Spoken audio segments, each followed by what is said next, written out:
Hello students, hope you are all fine. As discussed last time, we will continue this time with directive principles of state policy. The state policies decision or the directives are given in the constitution and that has been incorporated in chapter 4 of the constitution. इसका objective simple सा है कि अगर कोई भी state कुछ policy बनाना चाहता है अपने स्टेट को लेकर eight the time of formation of the government, तो उसे किस चीज़ को ध्यान में रखना चाहिए. तो ये जो डायरेक्टिव प्रिंसिपल्स जो हमारे कॉन्स्टिट्यूशन में दिए गए हैं वो एक गाइडलाइन की तरह, एक गाइडेंस की तरह काम आते हैं. ये प्रिंसिपल्स जो हैं वो डायरेक्टिव हैं. स्टेट इन्हें मानने के लिए बाउंड नहीं है, कंपल्शन कोई भी नहीं है, बट एक मोरल रिस्पॉन्सिबिलिटी आ जाती है स्टेट की कि जब भी वो अपनी पॉलिसी फ्रेम कर रहा है तो इन्हें ध्यान में रखे. मेन ऑब्जेक्टिव ये है इस प्रिंसिपल का कि पॉलिटिकल, सोशल और इकोनॉमिक जस्टिस जो है वो सबको अवेलेबल करवाया जा सके और ऐसा सोशल स्ट्रक्चर बनाया जा सके जहाँ पे ये सारी जस्टिस जो है वो आसानी से सबको मिले. प्रोविज़न कोई भी नहीं है कॉन्स्टिट्यूशन में इसके इम्प्लीमेंटेशन के लिए. फंडामेंटल प्रिंसिपल्स कोई भी लीगल सपोर्ट या फिर लीगल राइट प्रोवाइड नहीं करते हैं, बट इसे फ्रेम अगर आप पॉलिसी फ्रेम करना चाहते हैं तो ये बेसिक्स हैं. डॉक्टर बाबा साहेब आम्बेडकर के हिसाब से to rule the regime these principles are the foundation. It means an attempt to establish political democracy in our constitution. So it is as if a foundation, a basic thing. Indian constitution ने ये directive principles 4 sections of the amendment में include किए हैं. जैसी country हम बनाना चाहते हैं, जैसी सोसाइटी में हम रहना चाहते हैं, ये विजन जो है वो इन डायरेक्टिव प्रिंसिपल्स से हमें पता चलता है.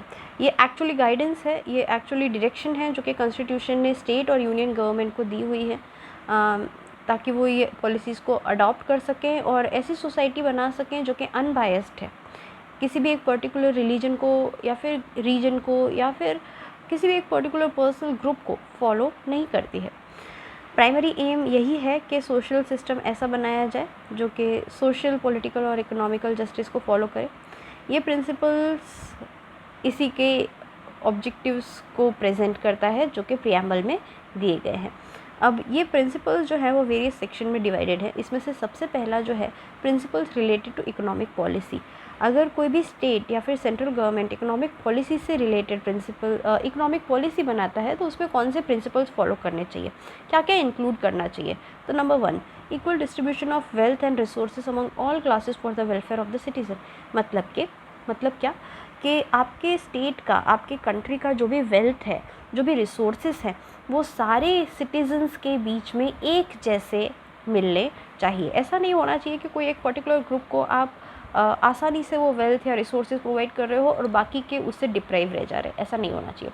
एसेट्स या फिर प्रोडक्शन ऑफ रिसोर्सेज ये किसी एक सर्टन ग्रुप के पास नहीं होना चाहिए. ये स्टेट को ध्यान रखना है. एसेट्स क्या हैं, तो जैसे कि हमारे बस स्टेशंस हो गए, हमारे रोड्स हो गए, ये जो पब्लिक प्रॉपर्टीज़ हैं ये सारे सबको मिलना चाहिए, एक पर्टिकुलर ग्रुप के लिए नहीं होना चाहिए. Equal pay for equal work without discriminating in the gender. जितना कोई आदमी काम कर रहा है अगर उतना ही काम कोई औरत कर रही है तो इक्वल पे मिलना चाहिए. वर्कर्स की गुड हेल्थ को ध्यान में रखते हुए उनके लिए प्रोविजंस बनाना चाहिए. फाइनेंशियल कंस्ट्रेंट की वजह से वो लोग मेडिकल हेल्प इतनी जल्दी नहीं ले सकते हैं, तो ये स्टेट गवर्नमेंट को ध्यान रखना चाहिए कि सारे इंडस्ट्रीज जो इन लोगों को एम्प्लॉय कर रहे हैं वो प्रॉपर प्रोविज़न इन लोग की हेल्थ के लिए भी करें. स्टेट को प्रमोट करना चाहिए कोऑपरेशन किसके बीच में, तो administration of the industrial units by the labourers. बच्चे और जो यूथ हैं उनको एक्सप्लॉयटेशन से बचाना चाहिए. मोरल और मटीरियल अबैंडनमेंट, जो अकेलापन वो फील करते हैं, और साथ ही साथ एक हेल्दी और डिग्निफाइड एनवायरनमेंट में उन्हें जीने का पूरा हक है.